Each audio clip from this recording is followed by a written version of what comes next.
drives it into right center field, hit a ton. This baby is way back out of here.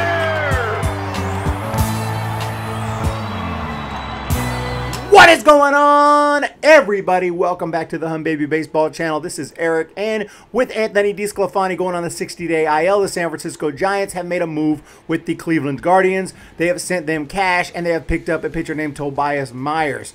This is a guy who actually pitched pretty damn well in the minor leagues last year, 2021. His strikeout stuff was solid. Stuff looked great. ERA was not too bad at 3.9. It wasn't anything amazing, but not too bad. And he became a pretty big prospect for the Guardians organization. He struck out 146 guys in just 117 innings. This is last year. This year, he hasn't made his big league debut yet, and the Cleveland Guardians have already DFA'd him. That's not a good sign. And why did they DFA him? He's 1-9 in Triple-A. Oh, but wins, losses don't matter. Okay, 7.05 ERA. 60 innings pitched. He's given up 73 hits.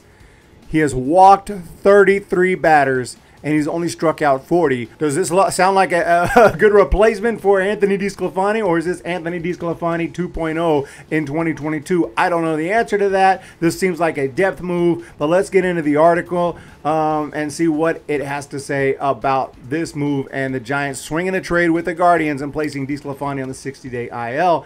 It says that David Villar was finally added to the roster, but the Giants actually did something subtle. Instead of having him replace DeSclafani, he actually took the place of Thairo Estrada, who's on the COVID IL. And that gave the Giants a spot to play with for a few days, and they've used it with acquiring Tobias Myers from the Guardians for cash consideration. So now DeSclafani's on the 60-day IL.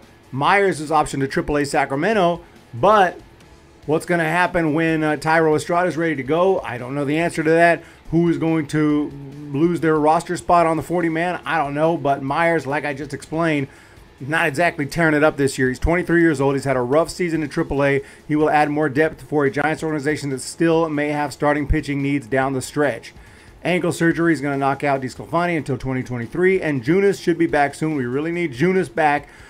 Boyd, we're still waiting to see him. He has been hurt all season long. His elbow flared up as he was ramping up his rehab last month.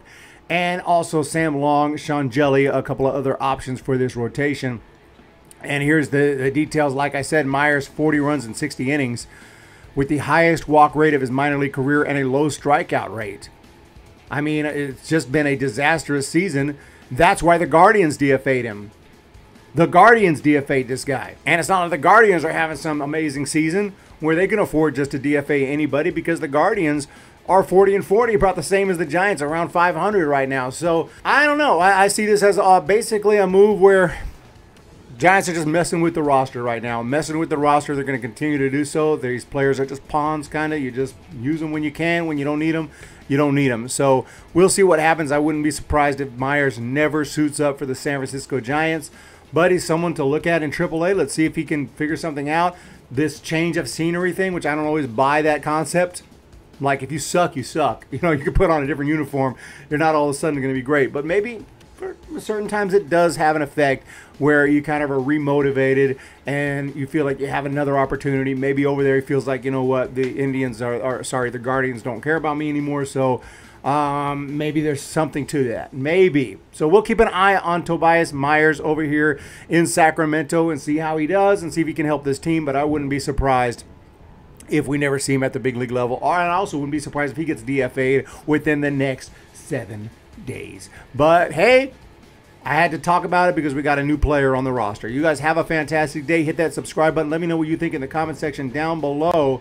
I really appreciate your support. And if you're curious, this guy was taken in the 6th round of the 2016 draft. So he wasn't a super high draft pick, but he impressed in the minor leagues up until this year. So we'll see what happens with him. He's never been overly amazing, but the dude has talent. But this year it's just been a complete train wreck for him. So interesting move. That's all I can say about that. We'll see what happens. You guys have a great day. Hit that thumbs up, hit that subscribe, and we'll see you next time.